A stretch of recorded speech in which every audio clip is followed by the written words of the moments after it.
All right, everybody. Well, thanks for tuning in to another episode of Truth in Youth, the podcast that's for players and parents and coaches that just want to get more information about this crazy thing called youth sports. We've got an amazing guest here. We put a schedule out for 52 guests, and this is our number 2 guest. Now, I did reserve number 1 for my son. A lot of you listened to that one, but the number 2 guy, and he could be the number 1, Rob Bruno, is with us today. And you are going to get a wealth of information on this podcast because I've got a little outline here that we're going to go through some amazing stuff. But before we get into it, I do want to embarrass Rob because I'm just going to make him blush by this introduction because I knew most of this, but I wanted to, just for those of you that are not familiar with who we've got on this podcast today, listen to this. First of all, he is the co-founder of NorCal Baseball out in California. We're going to talk a lot about NorCal Baseball, but listen to what they've done. Listen to this body of work. If you want to hear from somebody who knows the deal, listen to this. 20 players in the last 2 years receiving Division I scholars, averaged over 20 players receiving scholarships at the Division I level for 14 years in a row. Okay, anybody can do it maybe for 1 or 2. How about 14 years in a row? They've had NorCal 30 commits in the last 2 signing periods. That's unbelievable. Overall, over 700 alumni playing Division I college baseball. That's incredible. Listen to this one. This one blows my mind. We're going to talk about this today. 300 plus alumni playing professional baseball, including 58 big leaguers. And that's 22 first round picks. We just had our first 2 last year, and I thought we had done something. He's had 22 first rounders. Wow. Get this. 12 major leaguers that Rob has coached, all-stars, 2 of them MVPs. I could go on and on about all their USA Baseball national championships, but let me just say this for sake of time. I don't think there's anybody more qualified, and this is my opinion, but I don't think there's anybody more qualified in the entire country to talk about the things we're going to talk about today than our guest, Rob Bruno. Rob, welcome to the show. Hey, Mark, thank you very much. That was very flattering. I'm going to give you a couple little more updates here. We're up to 25 first round picks. Oh, my. Not bad. 64 big leaguers now. Well, you better update your website. You're selling yourself short. Yeah, we will. Well, it's on our shirt. We've got a shirt by the numbers. And what we take pride in with that shirt, unlike other groups, to be honest, is that all these kids played full time with us. Right. We don't borrow many kids. Right. That's something. And we're only one program. We're not afraid. We don't have groups all over the place. We're one group, NorCal Baseball. It's incredible, Rob. And I want to go all the way back because this story between me, I don't know if you realize this, I'm going to date you and me, but I did the math 15 years ago in March is when you and I met. And I want to share with our listeners what I call the most incredible serendipitous meeting I've ever had in my entire life. And I've had a few, but listen to this, people listening. If you don't believe that sometimes things are lined up for you, listen to this story. So my son, Christian, and I used to go out to spring training in Arizona every year. And so this particular year, he was 14 years old. And we would kick off our weekend out there with a college game. So we went to see Arizona State.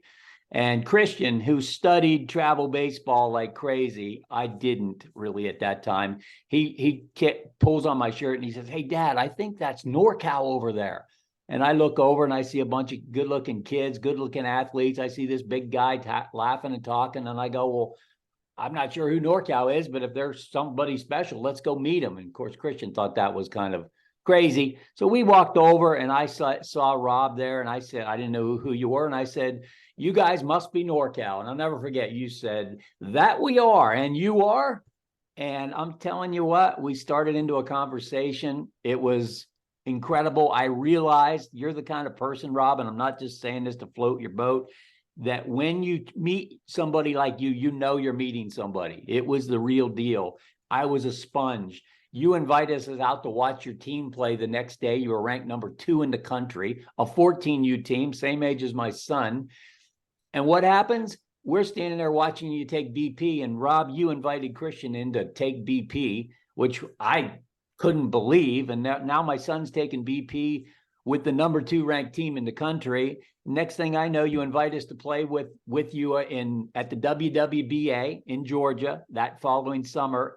And that's where it all began for us, Rob. That's where everything that happened to Christian, everything that happened to me began at that moment. And I just want to publicly thank you, because here's the point, and you can chime in here, but you have an other-centered heart. You have the ability to pay it forward, and you took us under the wing. We were nobodies, and you changed the trajectory of everything. So thank you for that. But do you remember that? Does that story bring back the memory?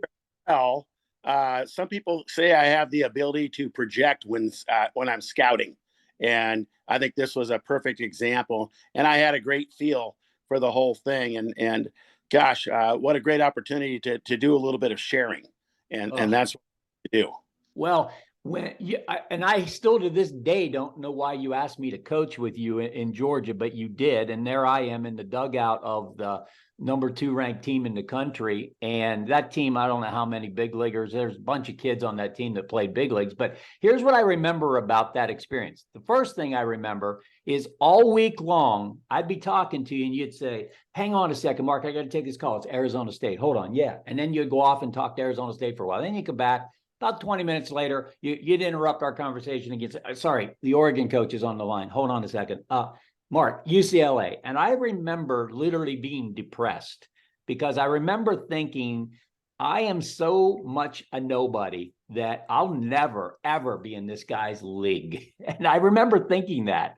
And, you introduced me. You see, I don't know if you can see it. There's some pictures in the back here, but there's a picture of me and Tim Corbin.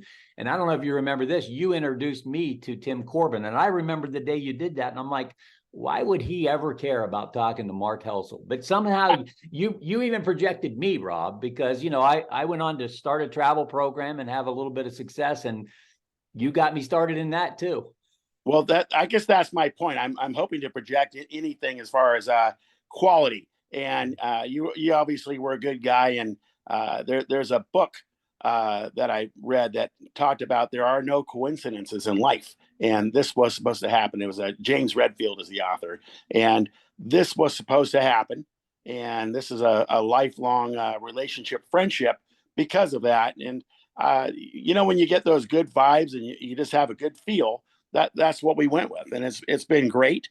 And it'll keep going. Well, I certainly hope so, because I appreciate our friendship. And one more thing about that, and then we're going to get into some other things about you starting NorCal and some of the players that you've coached. We want to talk a lot about that. But there was one other point I wanted to make, and you probably don't remember this. You've beaten so many people, teams and stuff, but that particular tournament, the first game of that tournament, we played a team called the New Jersey Marlins. And I remember you calling me because I knew them being on the East Coast. They were 48-0. You called me up and you said, hey, this team, they're 48-0. Are they that good? And I said, man, we've never beaten them. And you said, okay, I just curious if you knew anything about them. So NorCal proceeds to go out in the first game and beat them 8-0 in 4 innings.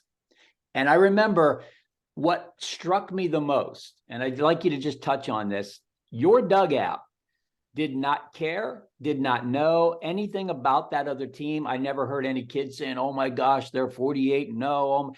No, but all they did was went out and took care of business. And I remember how proud I was to be in the dugout with NorCal that just beat that team that on the East Coast beat everybody. But you guys just made chump change out of them. Here's my thoughts on rankings. They don't matter. You play against the ball. Yeah. And don't worry about that. I had a group in 2018, the 2019 grads. We were perfect game World Series chance for 17 and under. And of course, that's the top program, or that's the top tournament that they have. Right. we beat the team that's number one ranked, and lo and behold, here's how much rankings matter. We end up number 3 in the country instead of 1, even though we beat the top group in the country. My point is, our kids don't care. Right. Rankings, it doesn't matter. Individual rankings, our kids, the first game we played against the number 6 guy in the country, and our kids were wondering over under when we were going to knock him out of the game. That's we don't care about those things. It's the field, and that's what matters. And we've always said that there's only 2 rankings that matter, Mark.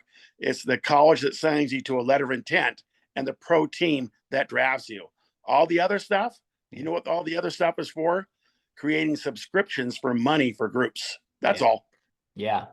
Well, I'll tell you what, you guys walked the walk for me. I mean, that was my first experience, watching you guys being a part of the program. And I think for all the listeners, especially coaches out there, I mean, you can learn a lot from somebody that's won so many national championships. Just go take care of business.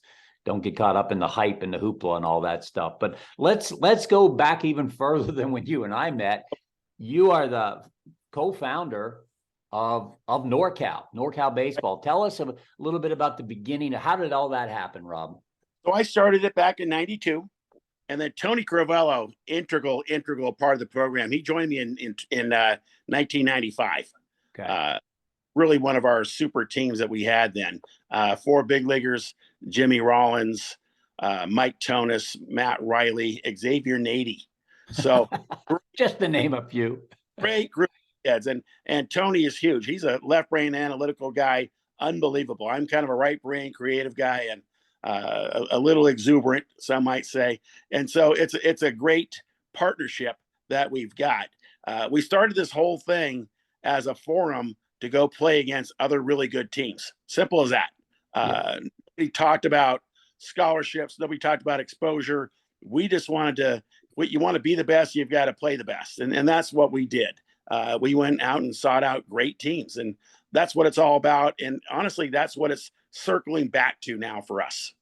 Absolutely. Now, way back when you first started, I mean, the East Cobb Astros, I remember hearing about some of the Titanic matchups that you and Gary Baldwin and was that the 2 Titanic programs back then? That was our rival. Yeah. Absolutely. And a friendly rival. Gary, to this day, I talked to him a great amount, and I'm going to be talking to him later this week. We're coming up with some thoughts on how to change the whole scenario out there, because the whole landscape is different. And playing against Gary was the bellwether. That was our rival in the country. When we would not, we get along great with the old Perfect Game guys. They'd have sold, but we wouldn't be saying we would be going to a Perfect Game tournament. We're going to East Cobb. Right. And that was baseball mecca for youth baseball. And going there was something special. So what year was that? You said you started in 92. What 92. year were those big matchups going on? Late 90s and in the first 2000 to 2010. Okay. Years. Yeah. So how many teams back then, just for our listeners that go to a Perfect Game event now with 390 teams in it at East Cobb or wherever, how many teams were in it back in those days? Okay. So good example. Let's talk about World Wood Bat. Yeah. That came about with the late Mike Spears.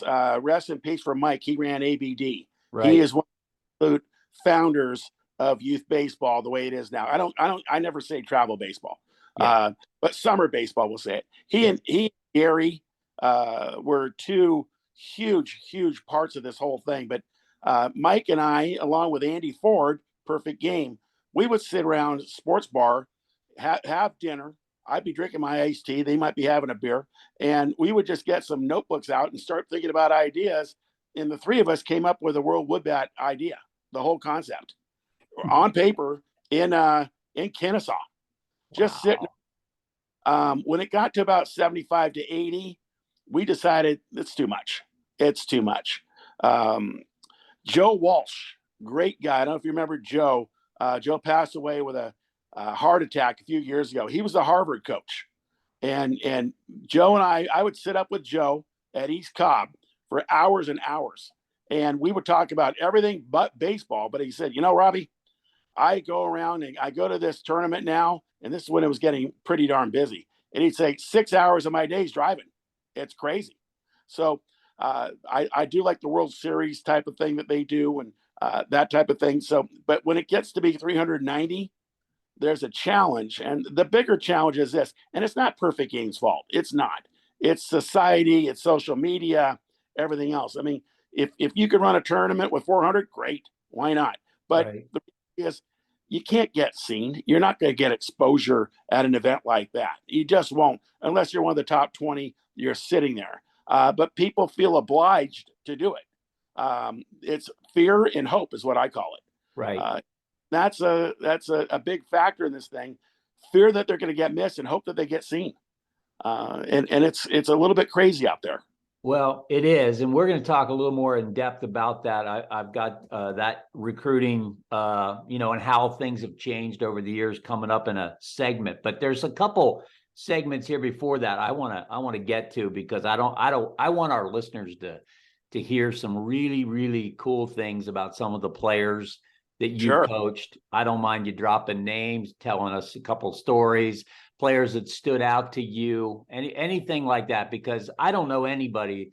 What's it say here? Over 300 players that have played professional baseball. I mean, and you've been like you said, these were full-time NorCal players. These weren't Right. some guest player that came in. These are people Those you had relationships with. typically 300 players that were drafted. Yeah.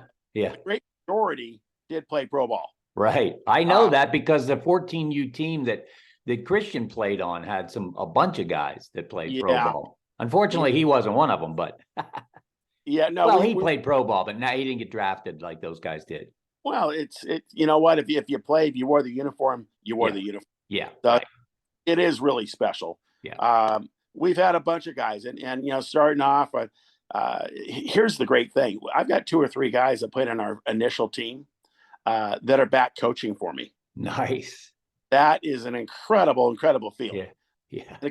The guys 20 years ago that are now coaching for me. And so that feeling is incredible. We've had now, Tony and I have had about 15 to 20 guys, second generation, whether it's his uncle played or his dad played for us.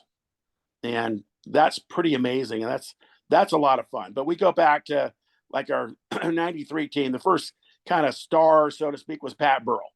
And, Pat, larger than life, quite a character. He was 6'4", 6'5" then. Could actually play a little short. Ended up playing third for us, and then ended up playing wherever he needed. And the goal for Patrick is to knock in more runs than he gave up. That was the bit. In 94, we got a couple 15-year-olds that they're going to be 16 the next year. Xavier Nady and Jimmy Rollins. Jimmy, my middle was Jimmy Rollins and Bobby Hill. Bobby played in the big league 6 years. Justin Gamal, who was Barry Zito's best friend, was our third baseman. The infield is the most amazing thing I've ever seen in my life. But those guys, talking about Jimmy's IQ for baseball was the highest I've ever seen. But his IQ off the field was as high as I've ever seen. If you ever watch Jimmy in those playoffs when he's doing the post-game shows, I've never seen anything like it. His insight is as good as anybody. Overqualified for a manager, should be the president of a team. He did things on the baseball field that we've never seen. He was 5'8" in cleats on cement, just like Dustin Pedroia, both our MVPs. But those guys were just different. And everybody says, oh, they got a chip on their shoulder. No, they got a boulder on their shoulder. Jimmy was too cool to admit it. Dustin wore his emotions on his sleeves and was just an absolute red ass, and I loved it. Both those kids are special. Jimmy is a guy, and I talk to Big Jim all the time, and they're just special people to me.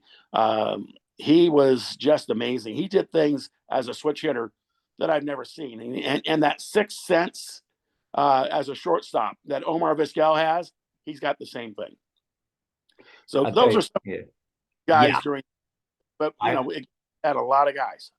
No, you have, and that's got to help you. I mean, I'll give you an example. When we came out, I don't know if you remember, we came out to NorCal. We came out to your place. We brought some teams out to play you guys, And at the time, I didn't have any of this experience, so I didn't know really how good our players were. I remember you looking at our shortstop, kid named Zach Leneve, Oh and yeah. you said that kid out there could play at any at the time, I think it was Pac-10. Now it's Pac-12. You said he could play at any Pac-12 school that he wants to play at. And I remember thinking to myself, "Wow, I would never have known that," but because you have so much experience, you can look at kids and really, like you said, project them. And that's got to be helpful to NorCal, your program.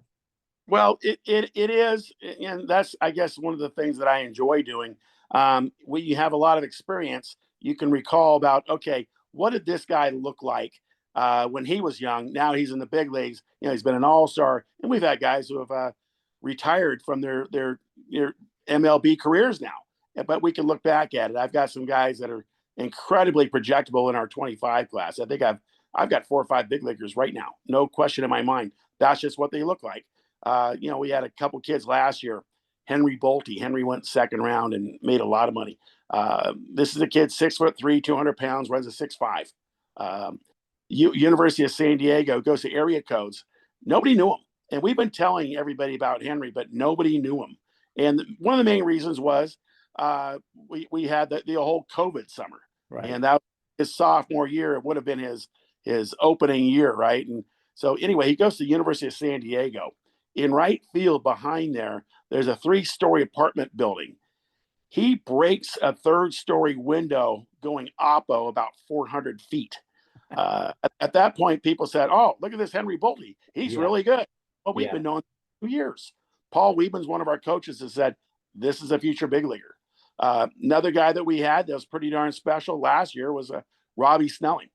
Now, talk about guys that play multiple sports. Let's talk. Can we go into that right now? Yeah. Multiple sports is a good topic. Right.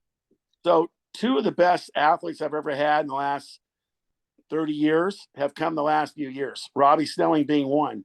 He's one guy I could tell you in football, he could be a professional football player on offense as a quarterback and on defense as an outside linebacker. High 4-star. Baseball, hitting wise, he hits right-handed. He went down to Tom Kunis invited him to the Dodgers little camp for MLK weekend last year. He goes 108 to 110 with wood exit velocity, hits bombs. Well, he also got clocked 97 later on, and he holds the Nevada one game record and then 1 season record. And he could have done it offensively and defensively, pitching wise, in baseball. The thing that separates him is just an amazing competitor, great athlete. Was going to possibly go to Stanford, ended up committing to LSU. Hardest working kid you're ever going to meet. And that's quite a common denominator in a lot of guys, bringing up Brock Jones. Brock Jones is a incredible athlete, but just a freak. He's probably 6% body fat, walking around with a shirt off. And I said, "Brock, you're just doing that because you can." He says, "Absolutely right. I earned this." Played football and baseball at Stanford, and pretty much over 50% of the time was on the football field on defense. Freak athlete. Those 2 kids are as fine an athletes as I've ever seen as far as productivity, getting it done on the field. Now, here's my thing. I think everybody should play freshman football. I think that's great, or something like that. Right. Go get knocked around a little bit. Like in Christmas, it's better to give than receive. So go meet kids, learn to do that, and I think it's great. The challenge I've got is, okay, you're a multiple sport guy. You're entering your junior year. You're a very good baseball player. Haven't quite seen a whole bunch, and football's coming around, and I like football. I like my buddies. Now, if you take that fall of your junior year and you go dedicate yourself to baseball, go to some specific events where there are a lot of people, are you better off at that point? You're not going to be playing college football, but you do have a chance to play college baseball. Right about then is where I say, okay, you might want to make a decision. If you're a Robbie Snelling, if you're something like that, where you're a Brock Jones, you don't have to worry. And that's the point. That is the point, because we've had players that were freaks, And like the kids you're describing, freaks, they could do all that. And the college coaches love it. Go play football. But there's other kids that I call them bubble players. They're Right. like, they're not freaks. And if they Nope. go do that, there's a good chance, and you've seen it, I've seen it, where it actually costs them their opportunity where they had it. They weren't going to play basketball in college, weren't going to play football, but they could have played baseball. But because they were unwilling to give those up at that time, not when they were 8 years old, when they were juniors in high school, as you said, they were Right. unwilling to give it up, it cost them. There's no question about it. Now, everybody always says all these, like, I see guys that I really respect, know more than I do, pro scouts, Division I top coaches. Well, we like these 2A athletes, and okay, I like watching them too, especially some guys that play football. Oh, they run track. Okay, well, no kidding, they're freaks. Yeah. The 40-inch verticals. So yeah, they play basketball. They're going to be good no matter what. Does the cross training help? Yes. Does it matter? Not really. The thing that I always throw back, and nobody really has a comeback with this. Okay, so you want all these guys to play 2 sports, 3 sports all the way through high school. Let's go down to Puerto Rico. Let's go down to the Dominican Republic. Those guys play baseball, and it's 24/7. And if you look at it per capita in the big leagues, they're doing a better job than the Americans. Yeah. Yeah. Well, there's something to be said for that single-minded focus. I think the young parents hear that, and then they start getting specialized, really early. And I think, like you said, that hurts these kids, because getting knocked around in football or knocking somebody around in football, I think, is a great thing. Personally, I love wrestling. Yeah. I'm in Pennsylvania. We're in one of the top wrestling states in the country. We got Cale Sanderson here at Penn State. And these kids, let me tell you what, they are trained for anything. And so, playing a sport that toughens you up is a good thing, I think. Yeah. I think wrestling is that's a little bit of survival right there. One, they're going to turn you over and show you the lights, is how they say it, right? And so that's an incredible thing. Now, I think you go play soccer, go play basketball, go play lacrosse, go play everything in the world you want when you're young. Yeah. Do something, have fun, enjoy it. Because what you don't want to do is get burned out. Right. By your junior year, you've now got a different mentality. You're a little bit mentally stronger, where you can just go with one. But when you're young, play everything.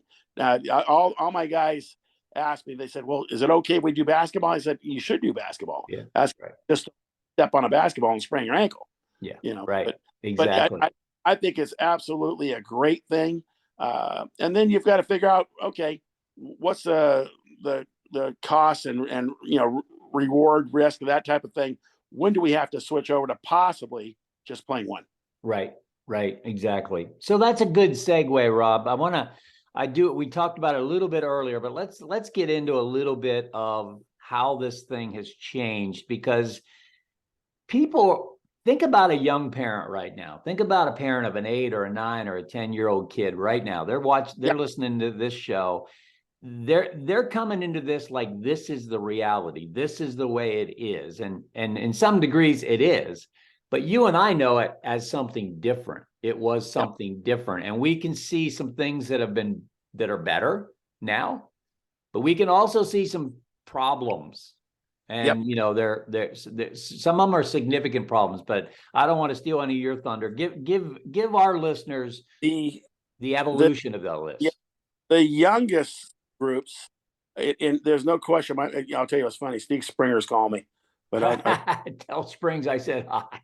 I will. I'll tell Spring that. So he's going to be on the show, by the way. Oh, I love it. Yeah. I love it. Well, he's going to come out. We're going to have Spring. He's going to be he's going to be on retainer.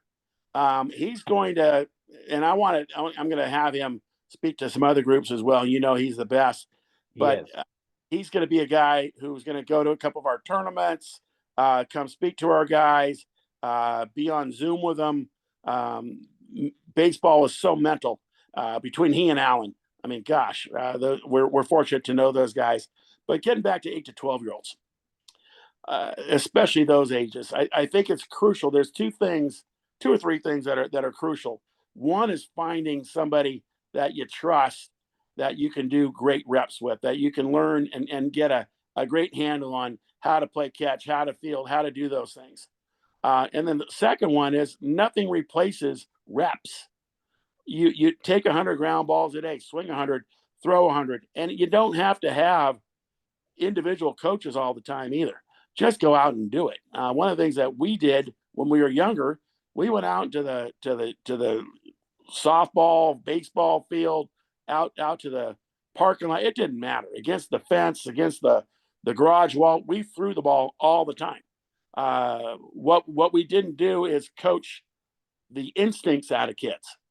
And you just go play. You get 150 throws in a day. You get 150 swings in a day. You want to get faster? Run sprints. Yeah. Those are things that are keys. Find a local really good team. That's the other part. Find a local really good team where they practice a lot.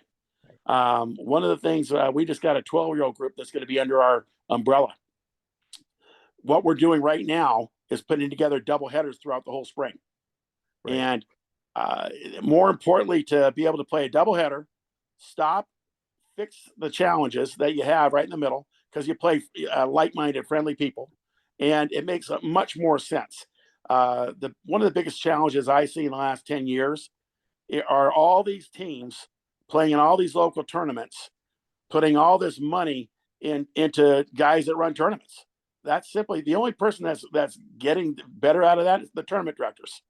They're making money hand over fist instead of coaches coaching in practice, before practice, doing all the things that they should be doing. When you play in tournaments, you have a mentality of win, and winning is great. If there's a scoreboard on, you want to win.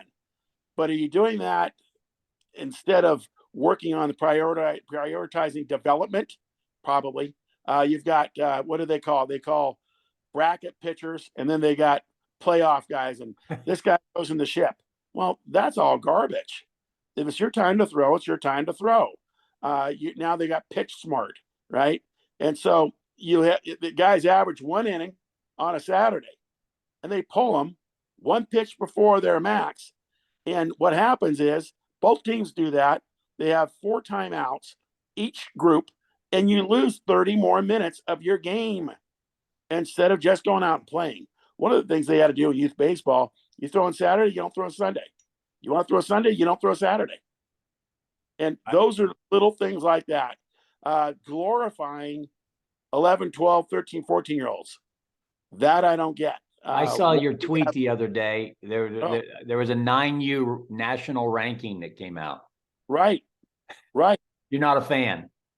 They got to be thinking about where they're going for Chuck E. Cheese. So that stuff really hurts things.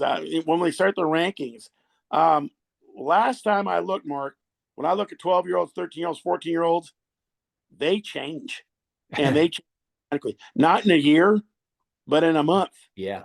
The thing that we always joke about when guys started having some problems on the baseball field, you look at them, oh, you grew. Great. You could be uncoordinated. We don't care. You're probably sleeping a lot. You're probably eating a lot, and you got slower. Good sign. That means you're only going to get bigger and stronger. Yeah. See, that's experience talking. And we just need to start prioritizing some of the stuff. We don't care if you made an all tournament in a bronze social media sign. None of that matters. Nobody cares. Nobody cares when you do it when you're 14. Nobody cares when you do it when you're 15.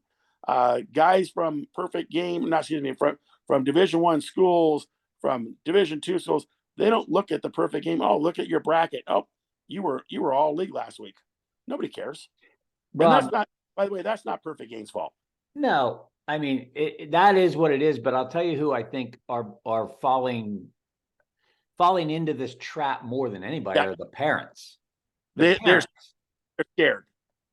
They literally, the parents I talk to coming in, they literally think that is what's important. So what do? They get caught up in all that. They make decisions based on all that. Have you seen that?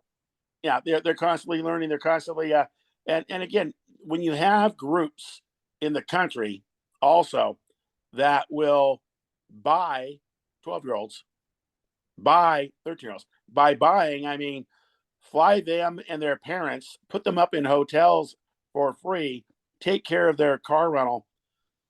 what are we doing here? What are we doing here as a society? What are we prioritizing? We're a mess. And those are the things that become a real problem, because if you have that, what are you supposed to be looking for when you're 17, 18? And when you get to the NILs in college, and it's the highest bidder.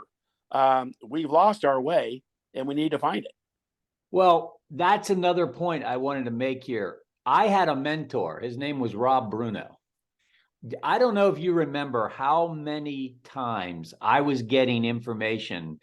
Christian was getting invited to everything under the sun, and I would forward you the Right. emails, and I would say, Rob, what do you think? And you must have just had copy and paste, because you always said the same thing: just not necessary. 3 words, just not necessary. I'd go back to Christian. He's 14, 15-year-old kid. He wants to fly to California to go to the home run derby contest. And I'd say, well, Rob said it's just not necessary. And Christian would go, oh, and you saved us thousands of dollars and helped, I say, keep us going down the right road. But Rob, think about how many people out there that don't have a NorCal, that don't have the people in their life that are giving them that just not necessary. Think about what they're doing. It's kind of insane. Mark, it's a constant education.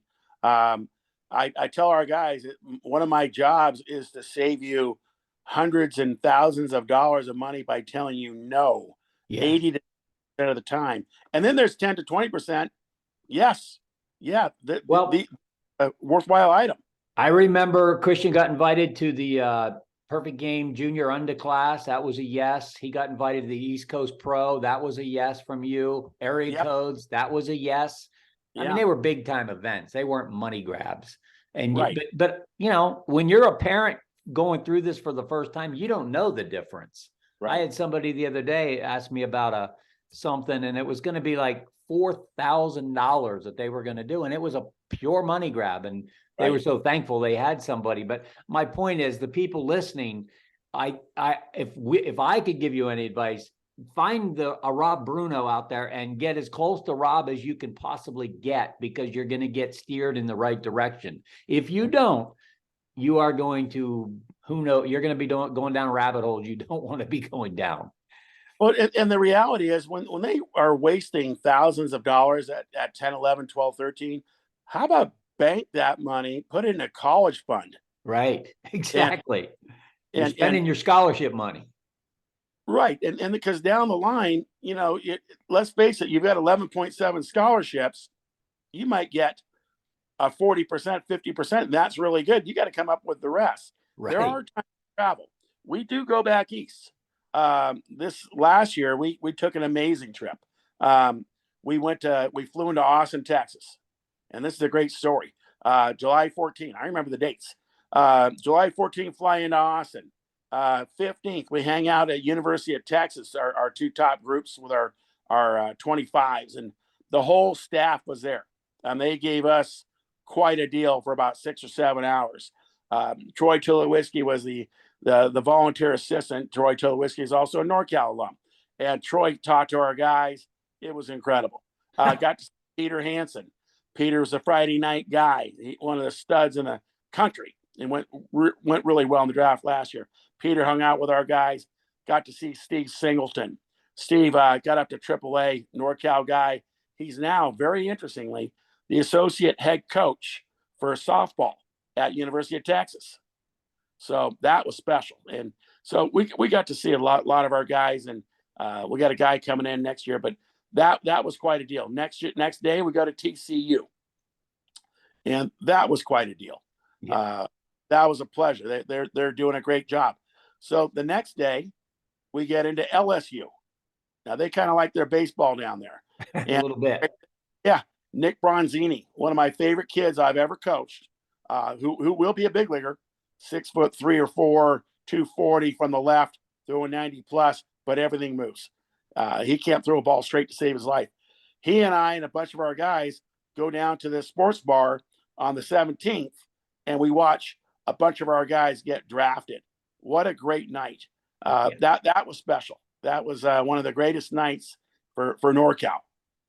So I guess, and you're bringing back memories of what I felt when I first was with you. I mean, I'm from Central Pennsylvania. We were nobodies, and we got to be with somebodies, big people, and there's a big difference. There's a huge difference, and here's the thing. And I told you I remember feeling defeated when I was with you because you were so far out ahead in all this network and just like you describing what some of your kids are getting to do now. I mean, people are listening to this going, that sounds great, but I don't have that. So I would say, and I wasn't planning on this, but obviously if you're out in Northern California, NorCal I don't know how big of an area you're covering now, Rob, but obviously if anybody could play for NorCal, that would be the ultimate out there. But what about the kids who can't? What about the kids in Mississippi right now? What advice could you give them in the summer baseball? Like what should they be doing? Do they go to camps? Do they go to showcases? What's your advice? Don't have a program that's as big as ours and as well known. Right. There are those situations. One of the biggest things that you can do is be very proactive with college coaches. It's key to have, and I wouldn't say get a manufactured video of 5 minutes and with music and background, but coaches, we're simple guys, and so are they. And so if you can get a few swings, a few throws, that kind of thing. Here's my GPA. Here's where I'm going to be. I feel like as a student athlete, I would fit in great at your school, and write this out. I'd handwrite it.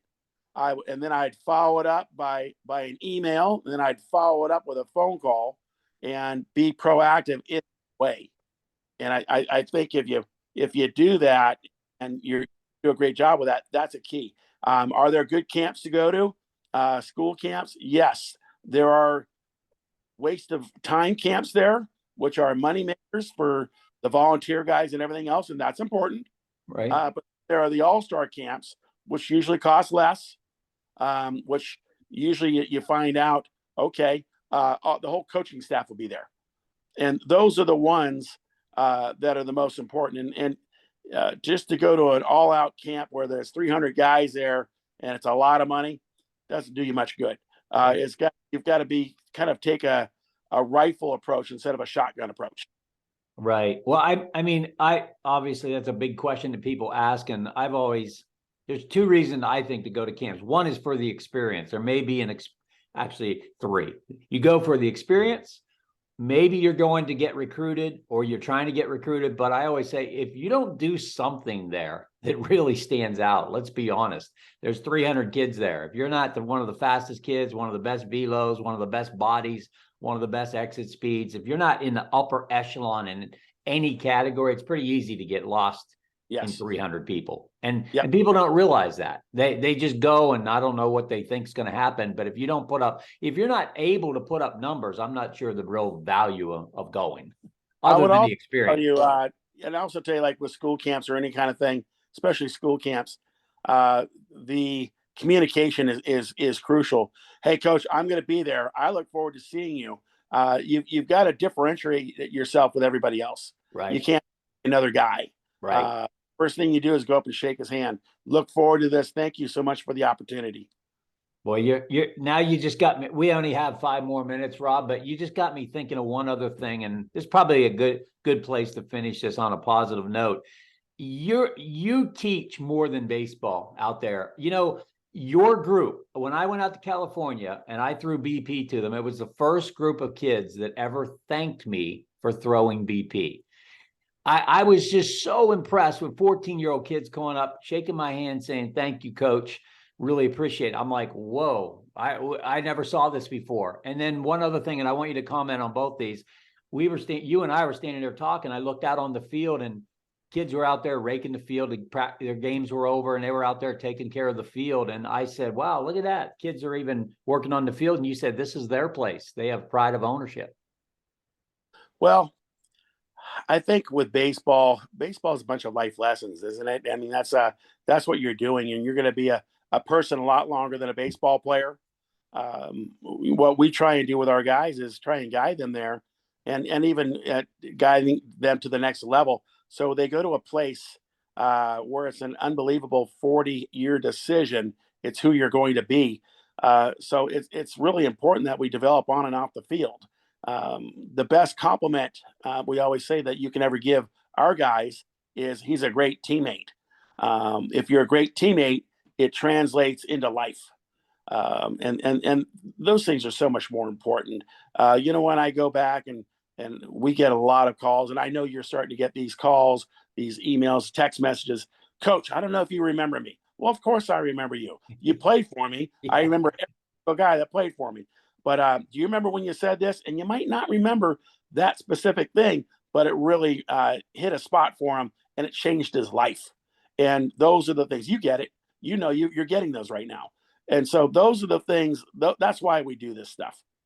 Well, you're a living testament to it, because I got to experience it. Your players, I mean, think about it. Christian was a kid from the East Coast, and West Coast kids very foreign to him, and they took him under their wing, and you fostered that great teammate mentality. And I'll never forget that. I'll be forever grateful for that, Rob.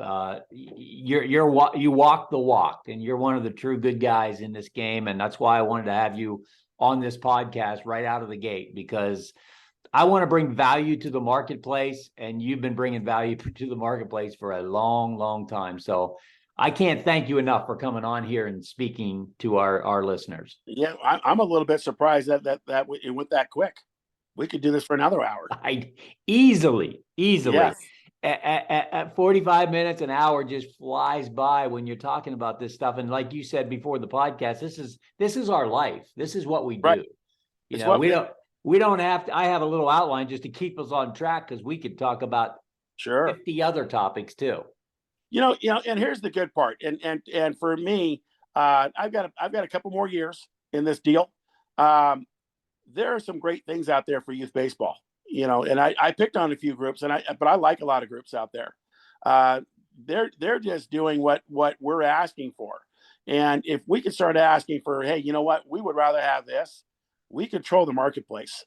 One of the things I do, we work a lot with Future Stars series. They don't have rankings. They don't do anything. They're into instruction. They do a lot of great stuff as far as marketing our guys. Jeremy Booth. That are scouts. Yell it out. Jeremy Booth is a great guy for baseball, and I'm. It's no surprise you guys have hooked up. I mean, Rob, you are. We don't have time to get into it, but you are behind the scenes doing some networking.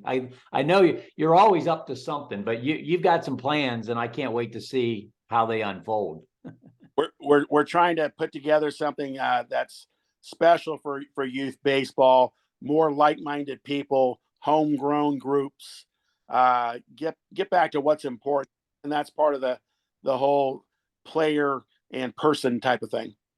Well, you've got the background to do it. And you're not hard to find. Anybody wants to Google NorCal baseball, Rob Bruno, you're on Twitter. So people listening should absolutely be paying attention to what you're doing and the people that you're associated with. And I know I'm excited about the things that you're doing and want to be a part of it. Thank you. I think it's NorCal U, and then the one, I think, on Twitter. Okay. I've got 11,000 people. I don't know why, but we enjoy it. I think I might do a little bridge talk about this. Well, fantastic. We're going to have you back on. Like you said, we didn't cover all the material we wanted to cover. So you'll be a repeat guest. I promise you. I look forward to it, Mark. Thank you, my friend. Thank you so much, Rob. Appreciate it. Bye-bye.